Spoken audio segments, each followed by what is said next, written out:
मेरे पापा जब भी खाना लेकर फूफो के कमरे में जाते तो घंटों बाद बाहर आते और पसीना पसीना होते। उनकी हालत खराब होती।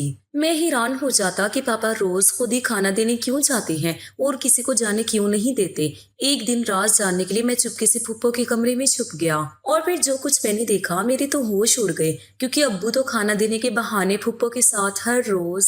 मेरा नाम नोमान है। कुछ दिनों से मैं अपने पापा की हरकतों को नोटिस कर रहा था। देख रहा था कि वो बड़ी अजीब अजीब सी हरकतें कर रहे हैं। वो घर में भी अपनी फैमिली को बहुत कम टाइम देते थे, ढंग से खाना भी नहीं खा रहे थे। अपने पापा की इतनी अजीब हरकतों पर मेरी कड़ी नजर थी और मैं उनकी हर एक बात को नोटिस कर रहा था। मेरे पापा गांव के जिम्मेदार थे। गांव के लोग मेरे पापा की बहुत इज्जत करते थे। पापा दोपहर को खाना खाने के लिए घर से निकल जाते और रात को भी देर से ही घर आते थे। मैं तो शहर में पढ़ाई कर रहा था और 2 महीने की छुट्टियों पर अपने गांव आया हुआ था।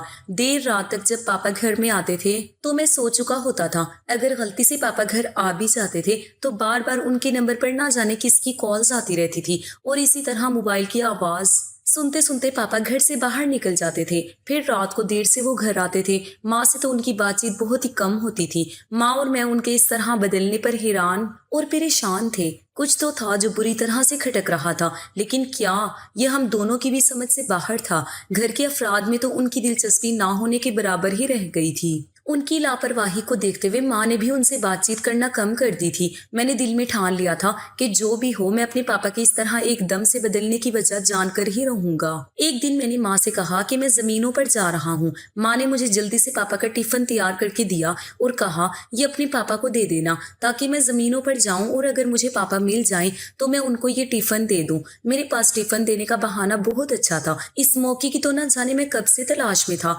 मैं टिफिन लेकर पापा की सच्चाई के बारे में जानने के लिए घर से निकल गया था। मैं हमारी जमीनों पर चला गया था जहां पर गांव के सारे ही बड़े लोग बैठते थे। उस जगह जाकर मैं खड़ा हो गया था। मुझे पता था कि पापा हर रोज यहीं पर बैठते हैं, इसीलिए मैं आसानी से उनके पास पहुंच गया था। मैं जब पंचायत में बैठे हुए लोगों के पास गया तो वो लोग मुझे देखकर चौंक गए थे। मैंने उनसे पापा के बारे में पूछा तो उन्होंने कहा कि चौधरी साहब तो आज यहाँ आए ही नहीं है। फिर किसी ने मुझे बताया कि उन्हें हमने छोटी हवेली के पास जाते हुए देखा था। मैं हैरान रह गया था कि छोटी हवेली में पापा का क्या काम है। छोटी हवेली पर तो कोई जाता भी नहीं है क्योंकि वो तो हमेशा खाली ही पड़ी रहती है। शहर से अगर कुछ मेहमान हमारे गांव रुकने के लिए आते हैं तो वो लोग छोटी हवेली में ही ठहरते हैं। मैंने सोचा कोई बात नहीं, मैं पापा को छोटी हवेली में देखने के लिए चला जाता हूँ। मैं जब वहां गया तो मुझे बाहर ही चौकीदार बैठा हुआ नजर आया था। मैंने उससे जब पापा के बारे में पूछा तो उसने मुझे साफ इनकार कर दिया था कि वो तो यहाँ पर आए ही नहीं है, क्योंकि मुझे चौकीदार के चेहरे से साफ लग रहा था कि वो झूठ बोल रहा है। उसके चेहरे का रंग सफेद हो गया था और उसका चेहरा फक पड़ गया था। मैंने चौकीदार से पूछा, बताओ ना, क्या चौधरी साहब हवेली के अंदर गए हैं? तो वो फिर से वही बात दोहराने लगा, नहीं मालिक, बड़ी हवेली के अंदर नहीं है।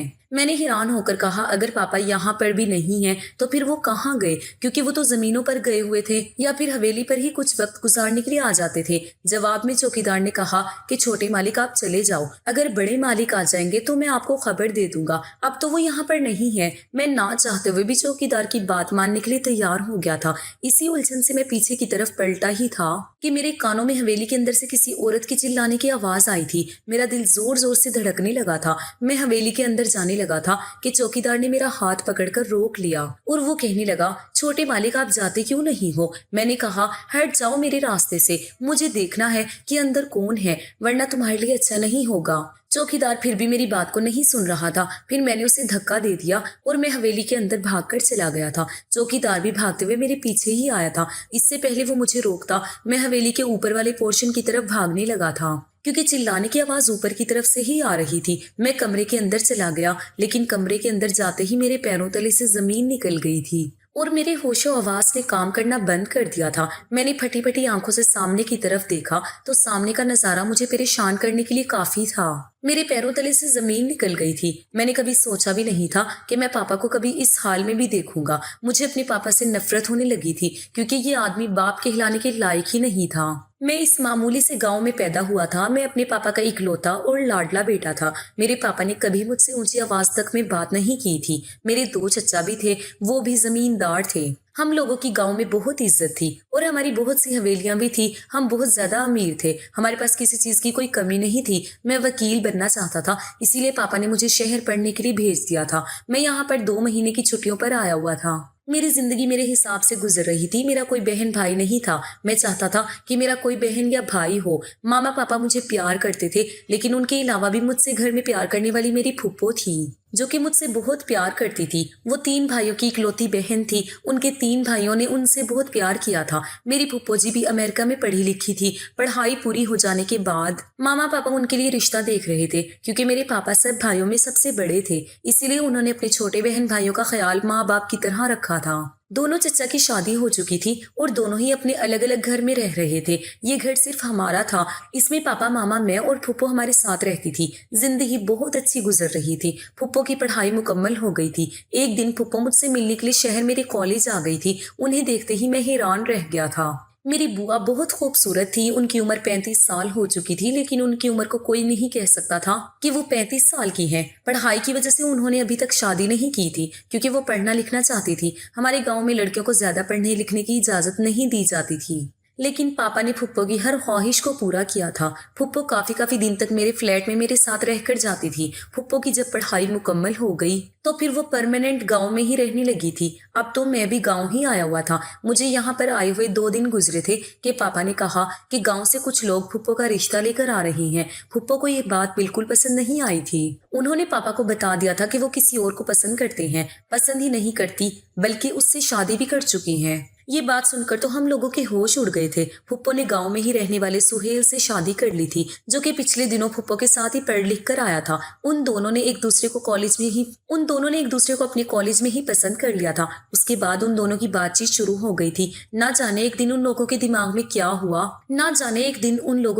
को क्या हुआ कि उन दोनों ने सबसे छुपकर कोर्ट मैरिज कर ली थी। इस बात पर काफी हंगामा हुआ था। सुहेल अंकल भी हमारे घर पर आ गए थे, क्योंकि उन्हें पता चल गया था कि पापा फुप्पो की शादी कहीं और करवाना चाहते हैं। मेरे पापा को इस बात पर कोई खास एतराज नहीं हुआ था, लेकिन मैंने देखा था कि वो थोड़ी देर के लिए सुहेल के चेहरे पर से नजरें नहीं हटा सके थे। ना जाने क्यों वो उनको इतनी घूर घूर कर देख रहे थे। हम लोगों को तो कुछ समझ ही नहीं आया था। पापा ने कभी फुप्पो की आंखों में आंसू नहीं दिए थे, इसलिए उनकी इस गलती को पापा ने बड़ी आसानी से माफ कर दिया था। हालांकि मेरे चचा चची ने इस बात पर बहुत हंगामा किया था। पापा ने उन लोगों को भी खामोश करवा दिया था। फुप्पो अब रुखसत होकर अपने ससुराल चली गई थी, लेकिन कुछ दिनों बाद वो घर पर वापस आ गई थी। उनका कहना था कि उनका इस घर में हिस्सा है, उनका जितना भी हिस्सा है उनको दे दिया जाए। ये बात सुनकर पापा को बहुत अफसोस हुआ था। फुप्पो ने कहा कि ऐसा मैं इसीलिए कह रही हूँ क्योंकि मैं यहीं पर इस घर में रहना चाहती हूँ। मेरी फुप्पो ने पापा से कहा कि उनका इनके ससुराल में दिल नहीं लगता, इसलिए वो हमारे घर में अपने हिस्से की जगह पर रहना चाहती हैं।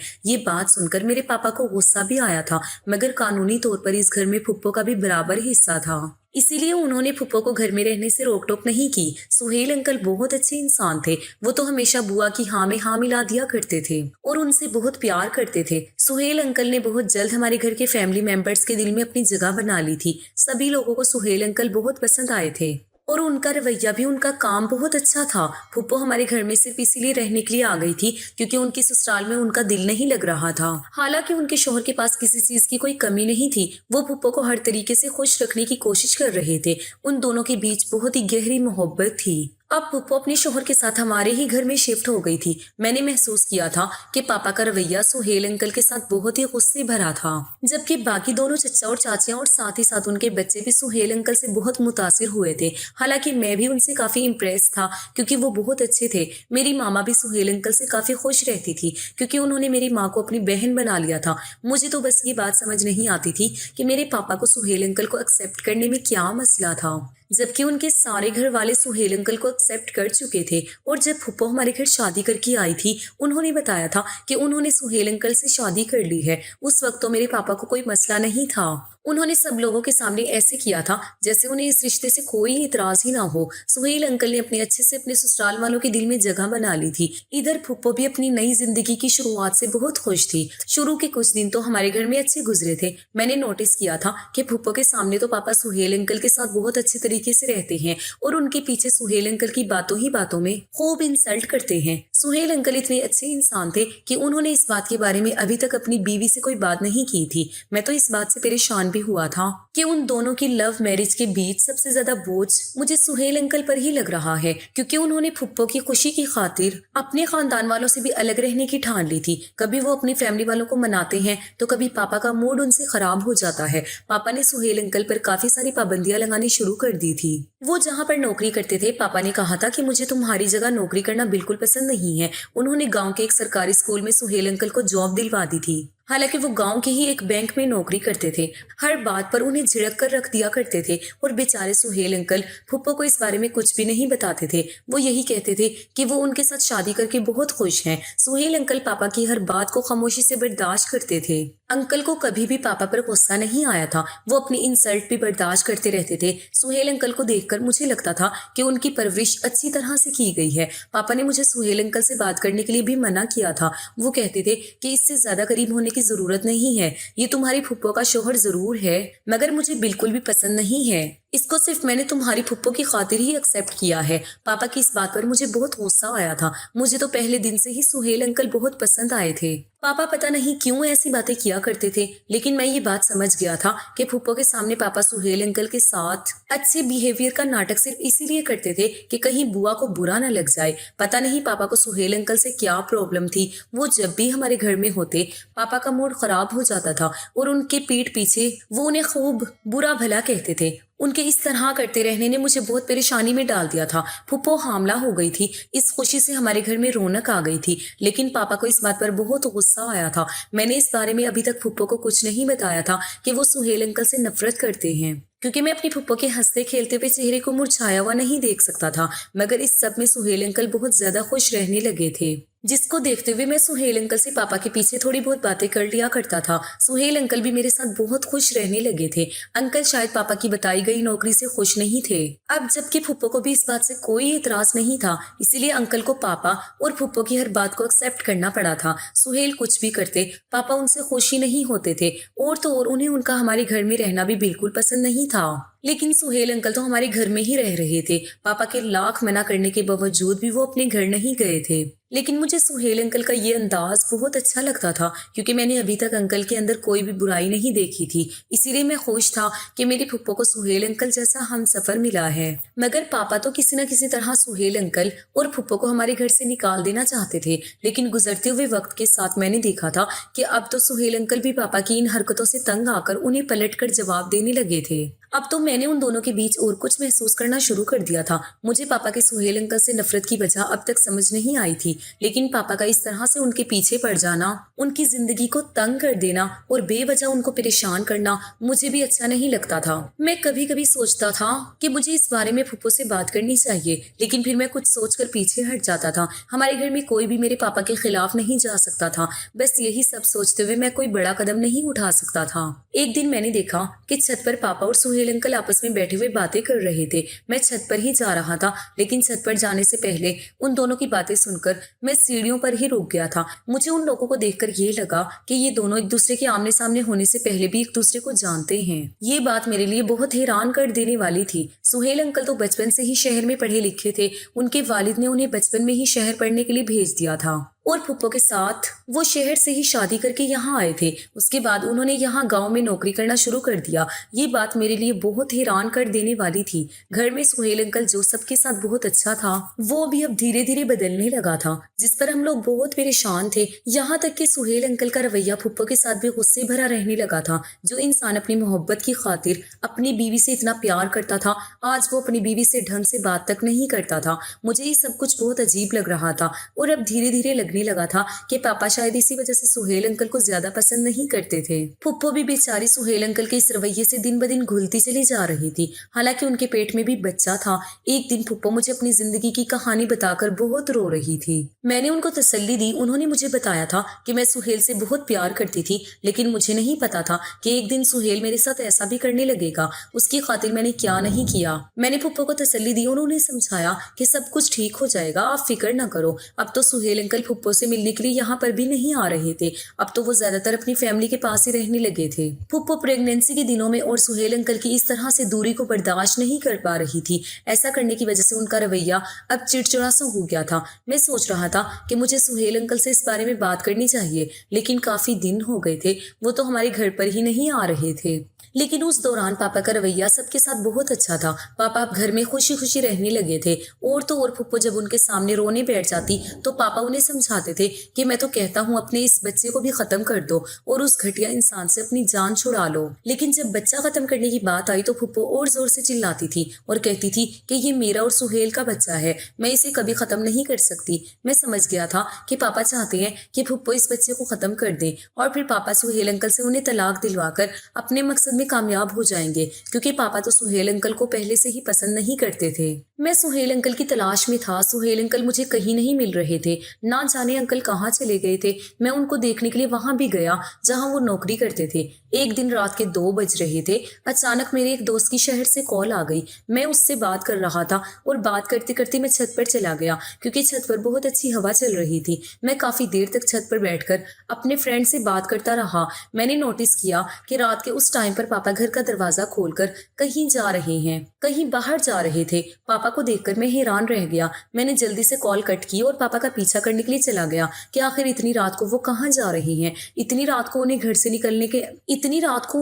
निकलने का ऐसा क्या अर्जेंट काम पड़ गया। मैंने देखा कि पापा कच्ची सड़क रास्ते पर जा रहे थे। ये रास्ता तो जंगल की ओर जाता था। पापा सड़क के किनारे की तरफ को रुक गए थे। मैं भी उनका पीछा कर रहा था और दबे दबे कदम चल रहा था कि कहीं पापा को शक ना हो जाए कि मैं उनका पीछा कर रहा हूँ। पापा रुक गए थे और फिर उन्होंने अपने कुर्ते की जेब से मोबाइल निकाला और उन्होंने किसी का नंबर डायल किया था। वो कॉल पर बात करके कह रहे थे कि आ जाओ, मैं यहाँ पर खड़ा हुआ तुम्हारा इंतजार कर रहा हूँ। मैं चौंक गया था कि आखिर पापा से कौन मिलने के लिए आ रहा है। लगभग 15 मिनट के इंतजार के बाद वो इंसान पापा से मिलने के लिए आ गया था। लेकिन ये देखकर मैं हैरान रह गया था कि 2 हफ्तों से जो इंसान गायब था वो पापा से मिलने के लिए आ गया था, और ये कोई और नहीं बल्कि सुहेल अंकल थे।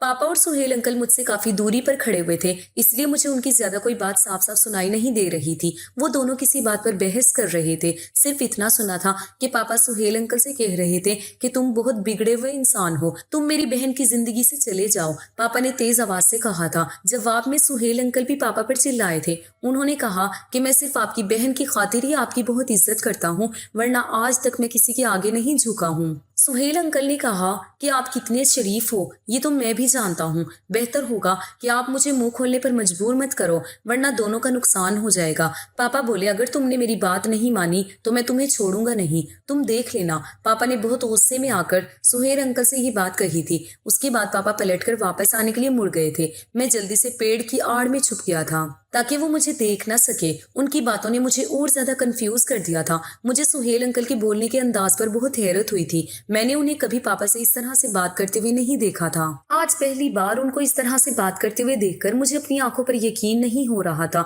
क्योंकि अभी तक उन्होंने पापा की हर गलत बात को खामोशी से और मुस्कुराते हुए एक्सेप्ट किया था। शायद ऐसा इसलिए हो सकता है कि वो फुप्पो के सामने पापा के साथ अच्छा रहते हो। मैंने सोचा था कि मैं घर जाकर फुप्पो को इस बारे में सब कुछ बता दूंगा। मैं पापा के घर जाने से पहले ही घर चला गया था, लेकिन ये देखकर मैं हैरान रह गया कि घर की लाइट्स ऑन थी। फुप्पो की तबीयत अचानक बिगड़ गई थी। माँ उनके लिए परेशान हो रही थी। मैं जल्दी से फुप्पो को गोद में लेकर अस्पताल जाने वाला था कि थोड़ी देर बाद ही पापा भी घर पर आ गए। उन्होंने जब फुप्पो की ऐसी हालत देखी तो गाड़ी में बिठाकर उन्हें अस्पताल लेकर चले गए। हम लोग फुप्पो के लिए बहुत परेशान थे, क्योंकि हम सभी उनसे बहुत प्यार करते थे। फुप्पो की ऐसी हालत देखकर मैंने उनको इस बारे में कुछ भी ना बताने का फैसला कर लिया था। मैं भी थोड़ी देर के बाद अस्पताल चला गया था। मैंने वहां जाकर पापा से कहा कि हमें सुहेल अंकल को फुप्पो की तबीयत के बारे में बता देना चाहिए। पापा को मेरी इस बात पर बहुत गुस्सा आ गया था और उन्होंने कहा कि तुम खामोश खड़े रहो, तुम्हें ज्यादा बोलने की जरूरत नहीं है। डॉक्टर फुप्पो का चेकअप कर रहे थे। 1 घंटा चेकअप करने के बाद डॉक्टर ने आकर बताया कि फुप्पो अपने बच्चे को खो चुकी है। ये बात सुनकर मैं हैरान रह गया था। मेरी आंखों में आंसू भी आ गए थे। मैंने अभी भी पापा से कहा था कि हमें इस बारे में सुहेल अंकल को बता देना चाहिए, क्योंकि क्योंकि ये बहुत बड़ी बात है, लेकिन पापा मुझसे लगातार मना किए जा रहे थे। मैंने खुद ही एक कोने में जाकर चुपके से सुहेल अंकल को कॉल लगाई, मगर उनका नंबर ऑफ जा रहा था। मैं बहुत परेशान था कि सुहेल अंकल को ऐसे वक्त पर फुप्पो के साथ होना चाहिए था। सुबह हो गई थी और जब फुप्पो को होश आया और उन्हें पता चला कि उनका बच्चा इस दुनिया में नहीं है, वो बहुत रो रही थी और बार बार सुहेल अंकल को याद कर रही थी। पापा को तो जैसे उनके रोने से कोई फर्क ही नहीं पड़ रहा था। सभी लोग अस्पताल आ गए थे और फुप्पो के लिए बहुत परेशान थे। साथ ही साथ सुहेल अंकल को भी बुरा भला कह रहे थे कि ऐसे वक्त पर उन्हें फुप्पो के साथ होना चाहिए था। बड़े चचा चची तो कह रहे थे कि ऐसा लापरवाह इंसान हमने कहीं नहीं देखा, जिसको ना तो अपनी बीवी की फिक्र है और ना ही अपने होने वाले बच्चे की। मुझसे अब लोगों की बातें इस तरह से और ज्यादा बर्दाश्त नहीं हो रही थी। मैं फौरन ही सुहेल अंकल के घर चला गया और वहां जाकर मैंने थोड़ा हंगामा भी किया था कि आप लोगों को कोई फिक्र है या नहीं। इधर मेरी फुप्पो बुरी हालत में है और ना ही सुहेल अंकल को कोई परवाह है। वो इतने लापरवाह कैसे हो सकते हैं अपनी बीवी और अपने बच्चे के लिए। मैंने कहा कि अगर सुहेल अंकल घर पे हैं तो उन्हें मेरे साथ अस्पताल भेज दीजिए, क्योंकि उनका बच्चा अभी इस दुनिया में नहीं रहा। फुप्पो की भी बहुत ज्यादा तबीयत खराब है। सुहेल अंकल की माँ ने मुझे बताया कि बेटा वो तो कल रात से ही घर नहीं आया है। हालांकि कल रात तो सुहेल अंकल पापा से मिलने के लिए आए थे।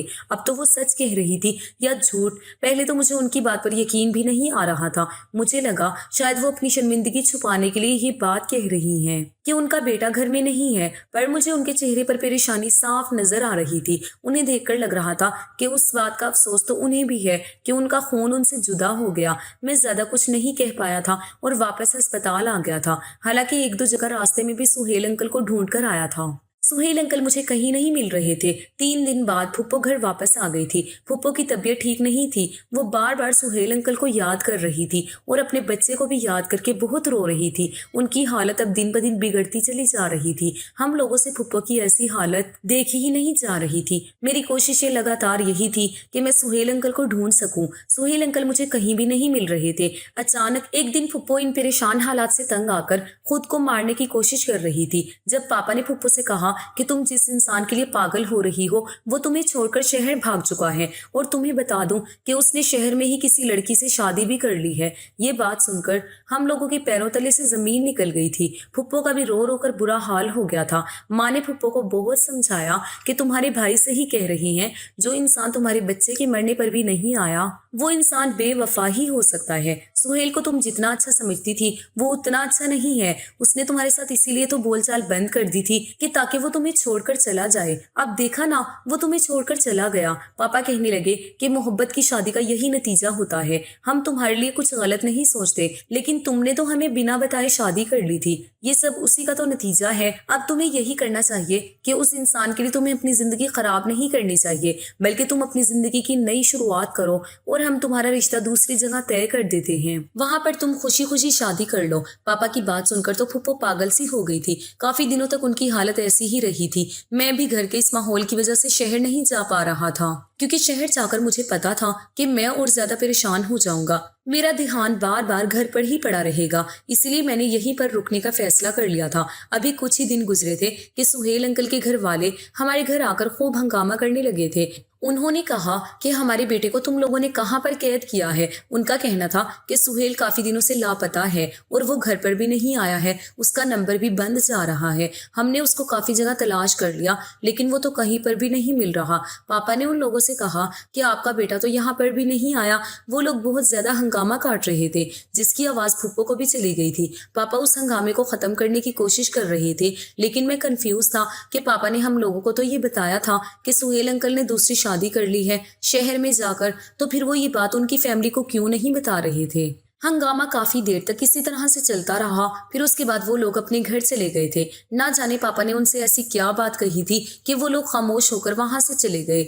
ये सोच सोचकर मेरा दिमाग खराब हो गया था कि आखिर सुहेल अंकल कहाँ गए। उन दिनों पापा भी मुझे बहुत परेशान लग रहे थे। वो ठीक से घर में ना तो बैठ रहे थे और ना ही हम लोगों के साथ अच्छी तरह से बातचीत कर रहे थे। यहाँ तक कि वो ढंग से खाना भी नहीं खा रहे थे और आजकल तो वो हम लोगों के साथ और भी ज्यादा गुस्से से बात करने लगे थे। इधर सुहेल अंकल के घर वालों का अभी तक उनको पता नहीं चल पाया था। मुझे लगता था कि सुहेल अंकल ने शहर में जाकर कोई शादी वादी नहीं की है, बल्कि वो कहीं पर गुम हो गए हैं। मुझे कुछ गड़बड़ लग रही थी। अब जो करना था वो मुझे ही करना था। मैंने पापा पर कड़ी नजर रखने के बारे में सोच लिया था, क्योंकि इसके अलावा मेरे पास और कोई चारा नहीं था। यही वजह थी कि जब एक दिन मैं पापा का टिफिन उनको देने के बहाने जमीनों पर चला गया था। ये मौका मेरे लिए बहुत अच्छा था, ताकि मैं पापा का पीछा कर सकूं और देख सकूं कि वो हर रोज ज्यादातर टाइम कहाँ पर दे रहे थे। मैं जब जमीनों पर लोगों के पास गया तो उन्होंने मुझे बताया कि आज तो तुम्हारे पापा जमीनों पर आए ही नहीं हैं। मैं उनकी बात सुनकर हैरान रह गया था, जबकि सुबह ही तो वो घर से जमीनों के बारे में कहकर निकले थे।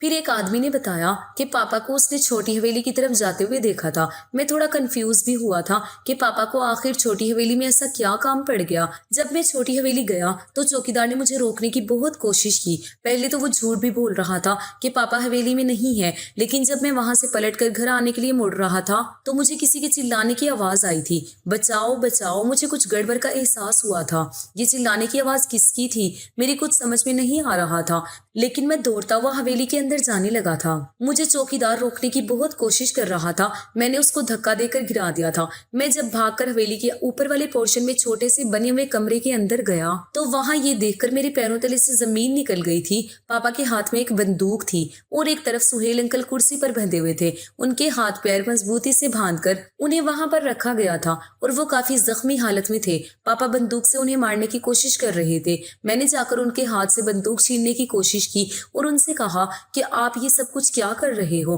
पापा ने कहा कि मुझे छोड़ दो, वरना ये बंदूक मैं तुम्हारे ऊपर चला दूंगा। मैंने कहा पापा आप ऐसा नहीं कर सकते। पापा से मैं बंदूक छीनने की कोशिश कर रहा था। वो कह रहे थे कि बस बहुत हो गया, आज तो मैं उसको जान से मारकर ही रहूंगा। मैं लगातार पापा के हाथ से बंदूक ले रहा था। हम दोनों के बीच बहुत ज्यादा बहस हो गई थी। उस दौरान बंदूक की गोली अचानक मेरे कंधे पर लग गई। मेरे कंधे से खून निकलने लगा था और मैं जमीन पर गिर गया। पापा ने जब मेरी हालत देखी तो वो घबरा गए थे। चौकीदार भी वहां पर आ गया था। वो लोग सुहेल अंकल को तो भूल गए थे और फिर मुझे जल्दी से अस्पताल लेकर जाने लगे। मेरे कंधे का ऑपरेशन हुआ था और मेरे कंधे से गोली निकाल ली गई थी। मेरी तबीयत जब बेहतर हुई तो मुझे अपने पापा पर काफी शर्मिंदगी महसूस हो रही थी। घर वाले बहुत परेशान हो गए थे मेरी हालत पर कि मुझे गोली कैसे लग गई। सब लोग मेरे पास थे। पापा मुझे देखकर काफी शर्मिंदा हो रहे थे, क्योंकि उनके हाथ से गोली उनके बेटे को जो लग गई थी। फुप्पो भी मेरे लिए बहुत परेशान थी। मैं फुप्पो के मासूम से चेहरे को देखकर परेशान हो रहा था,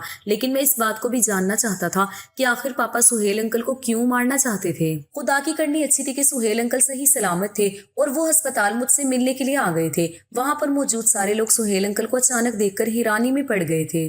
सारे ही लोग सुहेल अंकल से बदतमीजी करने की कोशिश कर रहे थे। मैंने सबको खामोश करवा दिया था कि सुहेल अंकल से कोई कुछ नहीं कहेगा। मैं सब लोगों को बताता हूँ कि आखिर सुहेल अंकल कहाँ गए थे। मैंने सुहेल अंकल के बारे में सब कुछ बता दिया था तो सब लोग परेशान हो गए। मेरे पापा बहुत शर्मिंदा हो रहे थे। फुप्पो ने पापा से कहा कि क्या आपका बेटा सच कह रहा है। पापा को एहसास हो गया था कि उनका बेटा उनकी लगी हुई गोली से मर भी सकता था, इसलिए उन्होंने यही बेहतर समझा कि अब उन्हें अपने मुंह से ही सच बता देना चाहिए। वो अपने शोहर को देखकर बहुत ज्यादा रो रही थी। पापा ने बताया क्योंकि अपनी जवानी में सुहेल का बाप और मैं इस गांव के सबसे बड़े बदमाश थे। उसके घर का माहौल भी बहुत खराब था। वो खानदानी लोग नहीं हैं। फिर हमें पता चला कि अकरम ने अपने बेटे सुहेल को भी अपनी तरह बनाया हुआ है। सुहेल को मैंने एक दो बार चोरी करते हुए भी पकड़ा था। सुहेल को मैं पहले से जानता था। जब उस गांव में उसके करतूत ज्यादा फैलने लगे और वो बदनाम होने लगा तो गांव की पंचायत में फैसला हुआ था कि सुहेल को शहर भेज दिया जाए, क्योंकि उस सुहेल की वजह से गांव का माहौल बिगड़ता चला जा रहा था। गांव के और भी बच्चे बिगड़ रहे थे। लेकिन जिस शहर में मैंने अपनी बहन को पढ़ाने के लिए भेजा था वहां पर ही सुहेल भी था। उन दोनों ने कब और किस तरह से शादी कर ली मुझे कुछ पता ही ना चला। जब ये दोनों शादी करके यहाँ पर आ गए तो मैं हैरान रह गया था। मैं नहीं चाहता था कि मेरी बहन की शादी एक चोर के साथ हो। मेरी बहन इतनी पढ़ी लिखी और ज़हीन लड़की थी। मेरी बहन को कोई भी अच्छा लड़का मिल सकता था, लेकिन उसने सुहेल जैसे घटिया इंसान को ही अपने लिए क्यों चुना। ये तो भोली है, सुहेल के बारे में कुछ नहीं जानती। काफी सालों पहले मैं भी चोर था, ये बात सुहेल के बाप ने उसे बता दी थी। फिर ये मेरी बहन को लेकर इस घर में मेरे घर में रहने के लिए आ गया। मुझे सुहेल का अपने घर में रहना बिल्कुल भी पसंद नहीं था। सुहेल के घर का माहौल बिल्कुल भी अच्छा नहीं है। मैं अपनी बहन का रिश्ता ऐसी जगह बिल्कुल भी नहीं करना चाहता था जहाँ के लोग खानदानी चोर हों। मैं चोर जरूर था, लेकिन मैंने हमेशा अपने बहन भाइयों को और अपने बेटे को अच्छी तरबियत दी थी। मैं अपनी बहन को उससे दूर रखने की कोशिश कर रहा था, लेकिन मेरी बहन तो मेरी बात कभी मानने वाली ही नहीं थी। इसलिए मैंने फैसला किया कि मुझे सुहेल को ही अपनी बहन से दूर करना चाहिए। मैंने उसे कहा था कि ये मेरे घर से चला जाए, लेकिन ये मेरे घर से नहीं जा रहा था। इसलिए मैंने फैसला किया कि मुझे उसके साथ कुछ ना कुछ तो करना ही होगा। मैंने पहले उसे मौका दिया था कि तुम मेरी बहन के करीब मत आओ और उससे दूर दूर रहो, हो सके तो उसे छोड़ दो, लेकिन ये मेरी बात नहीं मान रहा था। मैंने उससे कहा कि तुमने ऐसा नहीं किया तो मैं तुम्हारी सच्चाई अपनी बहन को बता दूंगा, फिर वो खुद तुझे छोड़ देगी। वो मेरी बात सुनकर परेशान हो गया था, क्योंकि ये नहीं चाहता था कि उसकी सच्चाई खुलकर मेरी बहन के सामने आ जाए। मैंने उसको कई बार कहा कि मेरी बहन को तलाक दे दे, पर ये तो इसके और करीब आ रहा था। ये मेरी एक दो बार की धमकी में तो आ भी गया था और कुछ दिन के लिए चला गया था, लेकिन जब उसे पता चला कि मेरी बहन हामला है तो फिर ये मेरी बहन से मिलने के लिए बेचैन हो गया था। ये चाहता था कि ये मेरी बहन को लेकर अपने घर चला जाए। हालांकि मैं भी यही चाहता था कि ये मेरे घर में ना रहे, लेकिन मैं अपनी बहन को उस चोर के घर नहीं भेजना चाहता था। मैंने इसको अगवा करवा दिया। मैंने इसे समझाने की कोशिश की थी, लेकिन ये नहीं समझा। मैंने इसे धमकी दी थी कि मैं उसे छोड़ दूंगा। नहीं, मैं जान गया था। मैंने उसे धमकी दी थी कि मैं उसे छोड़ूंगा नहीं। मैं जान गया था कि ये भी अभी मेरी बहन का पीछा नहीं छोड़ेगा। इसीलिए मैंने उसको गुंडों से कहकर आधी रात को बीच रास्ते में किडनैप करवा दिया और अपनी बहन को इधर खाने में बच्चा गिराने की दवा खिला दी। मेरी बहन की तबीयत बिगड़ गई और उसका बच्चा भी इस दुनिया से खत्म हो गया। इधर सुहेल को मैं पहले ही किडनैप करवा चुका था। मैं सुहेल को मारने से पहले समझाने की कोशिश कर रहा था और ज्यादातर उसके साथ ही वक्त गुजार रहा था, ताकि उसको समझा सकूं कि ये मेरी बहन को छोड़ दे। अभी भी इसके पास वक्त है, वरना मैं इसको मार दूंगा। ये इस गांव से गायब होकर वापस शहर चला जाए और वहां पर दूसरी शादी कर ले, ताकि मेरी बहन को यकीन हो सके कि मैंने उसे झूठ कहा था। इस तरह से तो मैं उसकी जिंदगी बख्शवा सकता था, लेकिन उसे मौत ज्यादा प्यारी थी। मेरी बहन को भी सब्र आ गया था। मैंने फैसला किया कि अब मुझे उसे मार देना चाहिए। मैं आज उसको मारने ही वाला था कि तुमने उसको बचा लिया। जब फुप्पो ने पापा की ये सारी बातें सुनी तो फूट फूट कर रोने लगी और उन्होंने कहा था कि मुझे नहीं पता था कि आप तो मोहब्बत करने वालों के इतने ज्यादा दुश्मन बन सकते हो। सुहेल सुधर गया है और अब वो मेहनत से पैसे कमाता है। आपने देखा नहीं कि आपने उसे कहां से कहां नौकरी पर लगा दिया था, फिर भी वो मेहनत से पैसे कमा रहा था। वो अब मेरी खातिर बदल गया था। फुप्पो ने पापा से कहा कि मुझे आपसे कोई रिश्ता नहीं रखना। उन्होंने फैसला किया था कि वो हमारे घर को छोड़कर हमेशा के लिए चली जाएगी और कभी अपने भाई से वास्ता नहीं रखेगी। पापा को अपनी गलती पर बहुत शर्मिंदगी महसूस हो रही थी। उन्होंने फुप्पो से माफी मांगने की बहुत कोशिश की, लेकिन शायद पापा की किए की सजा यही थी कि फुप्पो ने उनसे अपने सारे रिश्ते नाते खत्म कर दिए थे। फुप्पो हमारे घर से सुहेल अंकल के साथ शहर जा चुकी थी और अब वो शहर में हंसी खुशी अपनी जिंदगी गुजार रही है। पापा को उनके किए की सजा मिल गई कि उनकी इकलौती बहन, जिसको उन्होंने इतने लाड प्यार से पाला था, अब वो उनसे दूर हो गई। फुप्पो ने उस दिन के बाद कभी पापा को पलट कर नहीं देखा, क्योंकि उन्होंने उनके बच्चे की जान ली थी। वो उन्हें कभी माफ नहीं कर सकती थी। फुप्पो के जाने के बाद पापा बहुत ज्यादा बीमार रहने लगे थे और अपनी गलती की माफी फुप्पो से मांगना चाहते थे, लेकिन फुप्पो ने कभी पापा की तरफ पलट कर ही नहीं देखा और अब वो अपने शौहर के साथ बहुत खुश हैं। इधर हमारे गाँव में मेरे पापा की अच्छी खासी बदनामी हुई है।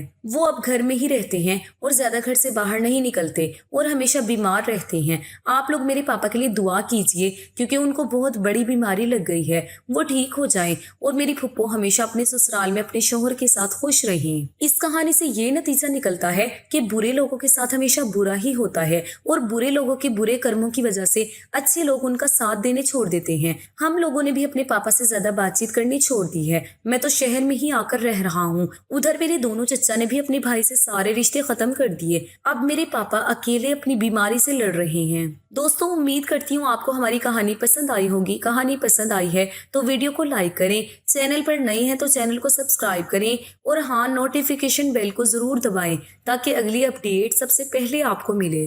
शुक्रिया। अल्लाह हाफिज।